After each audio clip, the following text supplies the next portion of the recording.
ಶಿವಮೊಗ್ಗ ಮತ್ತು ಭದ್ರಾವತಿ ನಗರಾಭಿವೃದ್ಧಿ soda ಅಧ್ಯಕ್ಷರವರು master plan ಮಾಡುತ್ತಿದ್ದಾರೆ. ಇನ್ನೂ ಹೆಚ್ಚಿನ ಪ್ರಮಾಣದಲ್ಲಿ ನಗರಾಭಿವೃದ್ಧಿಪಡಿಸಲು ಎಚ್.ಎಸ್. ಸುಂದರೇಶ್ ರವರು ಸುದ್ದಿಗೋಷ್ಠಿಯಲ್ಲಿ ಹೇಳಿದ್ದಾರೆ. ಮಲೆನಾಡಿನ ಹೆಬ್ಬಾಗಿಲು ಆಗಿರುವ ಶಿವಮೊಗ್ಗ ಇನ್ನೂ ಹೆಚ್ಚಿನ ಪ್ರಮಾಣದಲ್ಲಿ ಅಭಿವೃದ್ಧಿಯಾಗುತ್ತಿದೆ.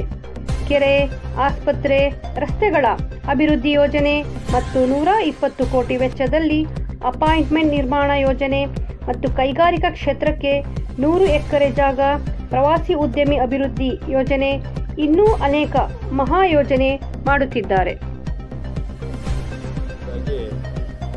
ದೀಪಾವಳಿಯ ಶುಭಾಶಯಗಳನ್ನು ಕೋರಿ ತಮಗೆಲ್ಲರೂ ಶುಭವಾಗಲಿ, ಮುಂದಿನ ಜೀವನ ಹಸನ್ಮುಖವಾಗಿ ನಡೆಯಲಿ ಎಂದು ಹಾರೈಸ್ತೇನೆ. ಅದೇ ರೀತಿಯಾಗಿ ಈಗಾಗಲೇ ನಾವು ಕಳೆದ ಬಾರಿನೂ ಕೂಡ ಪತ್ರಿಕಾಗೋಷ್ಠಿ ಕರೆದಂಥ ಸಂದರ್ಭದಲ್ಲಿ ನಗರಾಭಿವೃದ್ಧಿ ಪ್ರಾಧಿಕಾರದಲ್ಲಿ ಕೆಲವು ಹೊಸ ಯೋಜನೆಗಳನ್ನು ಕೈ ಎತ್ತಿಕೊಂಡಿದ್ದರು.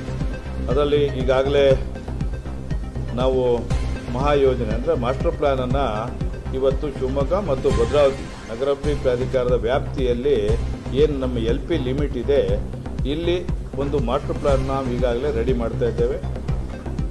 ಸುಮಾರು 2012ರಲ್ಲಿ ಮಾಸ್ಟರ್ ಪ್ಲ್ಯಾನ್ ಆಗಿತ್ತು. ಈಗ ನಾವು ಈ ಮಾಸ್ಟರ್ ಪ್ಲ್ಯಾನ್ನ 2041 ತನಕ, ಯಾಕೆಂದರೆ 2031ಕ್ಕೆ ಇದು ಮಾಸ್ಟರ್ ಪ್ಲ್ಯಾನ್ ಆಗಬೇಕಿತ್ತು. ಈಗಾಗಲೇ ಭಾಳ ಟೈಮ್ ಆಗಿರೋದ್ರಿಂದ ಮೊನ್ನೆ 2012ರಿಂದ 2022ಕ್ಕೆ ಒಂದು ಆದರೆ ಅದು 31ಕ್ಕೆ ಇನ್ನೊಂದು ಆಗಬೇಕಿತ್ತು. ಬಟ್ ಇಲ್ಲಿ ಕಾರಣಾಂತರಗಳಿಂದ ಮಾಡಿಲ್ಲ. ಹಾಗಾಗಿ ನಾವೀಗ ಬರೀ 6 ವರ್ಷಕ್ಕೆ ಒಂದು ಮಾಸ್ಟರ್ ಪ್ಲ್ಯಾನ್ ಮಾಡೋದು ಬೇಡ ಅಂತೇಳಿ ಇವತ್ತು 2041ರವರೆಗೆ ಇವತ್ತು ಮಾಸ್ಟರ್ ಪ್ಲ್ಯಾನ್ನ ನಾವು ರೆಡಿ ಮಾಡ್ತಿದ್ದೀವಿ. ಮಾಸ್ಟರ್ ಪ್ಲ್ಯಾನ್ ಈಗ ರೆಡಿ ಮಾಡ್ತಿರ್ಬೇಕಾದ್ರೆ ಇವತ್ತು ನಗರದ ಸೌಂದರ್ಯ ಹೆಚ್ಚಿರ್ತಕ್ಕಂಥದ್ದು ಮತ್ತು ಹಲವಾರು ವಿಚಾರಗಳನ್ನು ಇಟ್ಕೊಂಡು ಇವತ್ತು ಮಾಸ್ಟರ್ ಪ್ಲ್ಯಾನ್ ರೆಡಿ ಮಾಡ್ತಕ್ಕಂಥದ್ದು. ಇದರ ಬಗ್ಗೆ ಈಗಾಗಲೇ ಜಿಲ್ಲಾಧಿಕಾರಿಗಳ ಕಚೇರಿಯಲ್ಲಿ ಶಿವಮೊಗ್ಗ ಜಿಲ್ಲೆಯಲ್ಲಿ ಇರ್ತಕ್ಕಂಥ ಎಲ್ಲ ಜಿಲ್ಲಾ ಆಫೀಸರ್ಸ್ಗಳನ್ನು ಕರೆದು, ಈಗ PW ಇಡ್ಬೋದು, ಫಾರೆಸ್ಟು, ಆಮೇಲೆ ಇದು ZP ಮತ್ತು ಮಹಾನಗರ ಪಾಲಿಕೆ ಮತ್ತು ಹೆಲ್ತು ಎಲ್ಲ ಆಫೀಸ್ಗಳನ್ನು ಕರೆದು ಈಗಾಗಲೇ 2 ರೌಂಡಿನ ನಮ್ಮ ಸಭೆ ನಡೆದಿದೆ.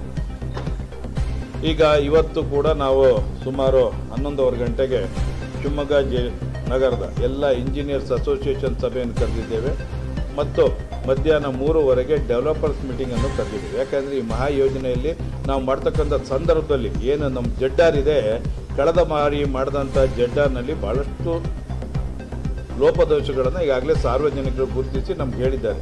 ಅದನ್ನು ಸರಿ ಮಾಡ್ತಕ್ಕಂಥ ಕೆಲಸ ಮತ್ತು ಕೆಲವೊಂದು ಕಡೆ ಏನು ನಮ್ಮ PHP ಕಾಲೋನಿ ಇರ್ಬೋದು, ಅಲ್ಲೂ ಕೂಡ ನಿಮಗೆ ಕಮರ್ಷಿಯಲ್ ಅಂತ ಅದನ್ನು ಗುರುತು ಮಾಡಿ ಈಗಾಗಲೇ ಮೇಯ್ನ್ ಇದರಿಂದ ಸುಮಾರು 9 ಮೀಟ್ರಷ್ಟು ಈಗ ಅವರು ಬಿಡಬೇಕಾಗ್ತದೆ. 9 ಮೀಟ್ರ್ ಬಿಟ್ಟರೆ ನಿಮ್ಮ 30, 20, 30, 30, 40 ಮನೆಗೆ ನಿಮ್ಮ ಜಾಗನೇ ಇರೋದಿಲ್ಲ. ಹಾಗಾಗಿ ಅದನ್ನು ಕೂಡ ಈಗ ಬದಲಾವಣೆ ಮಾಡಬೇಕು ಅಂತ ಒಂದು ದಿಟ್ಟ ನಿರ್ಧಾರವನ್ನು ನಾವು ತೆಗೆದುಕೊಂಡಿದ್ದೀವಿ. ಯಾಕೆ ಅಂತ ಹೇಳಿದ್ರೆ ಈಗಾಗಲೇ ಮನೆ ಅಲರ್ಟ್ ಆಗಿದೆ, ಆಲ್ರೆಡಿ ಅಲ್ಲಿ 100 ಫೀಟ್ ರೋಡ್ ಇದೆ. ಅದನ್ನು ನಾವೀಗ ಕಮರ್ಷಿಯಲ್ ಅಂತ ಮಾಡೋದ್ರಿಂದ ಅವ್ರಿಗೆ ಭಾಳ ತೊಂದರೆ ಆಗ್ತದೆ. ಹಾಗಾಗಿ ಅದನ್ನು ಈಗಾಗಲೇ ಸಾರ್ವಜನಿಕರು ಭಾಳಷ್ಟು ಜನಪ್ರತಿನಿಧಿಗಳು ಬಂದು ಭಾಳ ರಿಕ್ವೆಸ್ಟ್ ಮಾಡ್ಕೊಂಡಿದ್ರು. ಹಾಗಾಗಿ ಅದನ್ನು ಕೂಡ ಈಗ ಬದಲಾವಣೆ ಮಾಡ್ತಾ ಇದ್ದೇವೆ.